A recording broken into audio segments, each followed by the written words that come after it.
Good evening all. സിയാദിലിക്കൽ എല്ലാ ദിവസമായിട്ടുള്ള post market റിപ്പോർട്ടിലേക്ക് കിടക്കാം.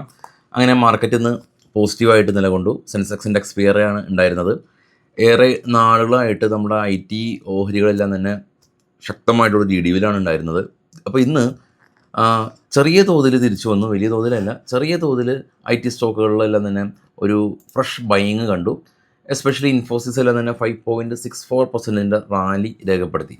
ഫോഴ്സ് മോട്ടോഴ്സ് എല്ലാം തന്നെ അവരുടെ ഈ വാഹനങ്ങളുടെ സെയിൽസ് വർദ്ധിപ്പിക്കുന്നു എന്നുള്ള ന്യൂസ് നമ്മൾ ഡിസ്കസ് ചെയ്തിരുന്നു രാവിലെ.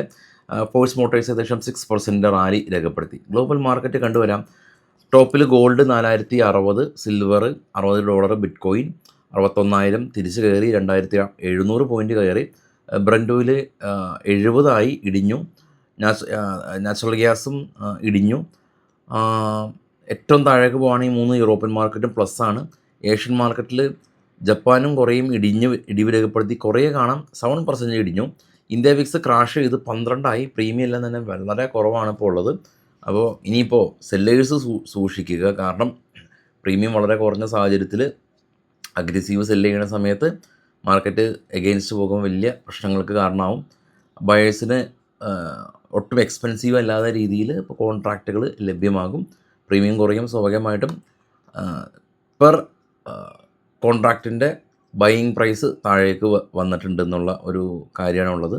ഇനി വീണ്ടും മാർക്കറ്റിലേക്ക് വരുമ്പോൾ ഇന്ത്യൻ റെയിൽവേ ഇവരുടെ ജൂണിലെ കണക്കുകൾ പ്രകാരം ഈ പാസഞ്ചർ നമ്പേഴ്സ് എല്ലാം തന്നെ ഉയർന്നിട്ടുണ്ട്. ഈ ചരക്ക് നീക്കം അത് വലിയ തോതിൽ ഉയർന്നിട്ടുണ്ടെന്നുള്ള ന്യൂസുണ്ട്.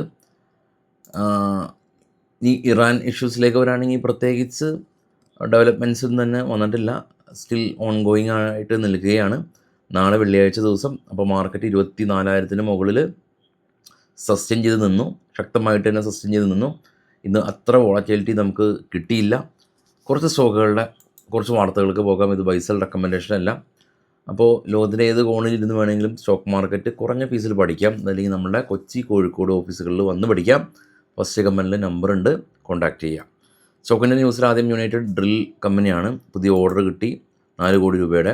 കൊച്ചിൻ ഷിപ്പ്യാർഡ് കമ്പനിക്ക് അവർക്ക് നവരത്ന സ്റ്റാറ്റസ് കിട്ടാനുള്ള സാധ്യതകളുണ്ടെന്ന് റിപ്പോർട്ടുണ്ട്. രത്തൻ ഇന്ത്യ കമ്പനി ഇവരുടെ പുതിയ ഇലക്ട്രിക്കൽ ബൈക്ക് 1.5 ലക്ഷം രൂപയുടെ ബൈക്ക് ഇവർ ലോഞ്ച് ചെയ്തു.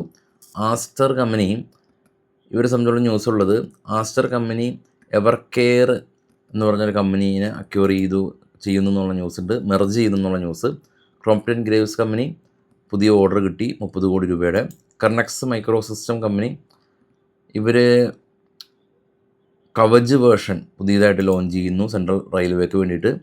പേസ് ഡിജിറ്റെക് കമ്പനി റവന്യൂ ഫോർകാസ്റ്റ് ഉയർത്തിയിട്ടുണ്ട്.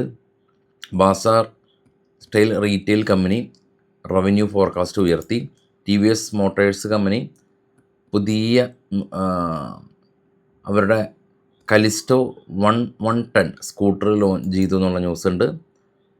HEC ഇൻഫ്ര കമ്പനിക്ക് പുതിയ ഓർഡർ കിട്ടി. സ്റ്റോക്കിൽ നിന്ന് 9% റാലി രേഖപ്പെടുത്തി. ടാറ്റ സ്റ്റീൽ ഇവരുടെ പ്രൊഡക്ഷൻ കപ്പാസിറ്റി ഉയർത്തുന്നു എന്നുള്ള news. Delta corp GST council ഇവർക്ക് കുറച്ച് ഫേവറബിളായ രീതിയിൽ കുറച്ച് GSTകളെല്ലാം തന്നെ അത് വിട്ടുകളയും എന്നുള്ള ന്യൂസൊക്കെ ഉണ്ടായിരുന്നു. അവർക്ക് വലിയ തോതിലാണല്ലോ ഈ ഒരു കാസിനോ ബിസിനസ്സിൻ്റെ GST ഇപ്പോൾ ഉള്ളത്. അപ്പോൾ എനിവേ സ്റ്റോക്കിൽ നിന്ന് 6% റാലി രേഖപ്പെടുത്തിയ ഒരു ന്യൂസ് ഉണ്ട്.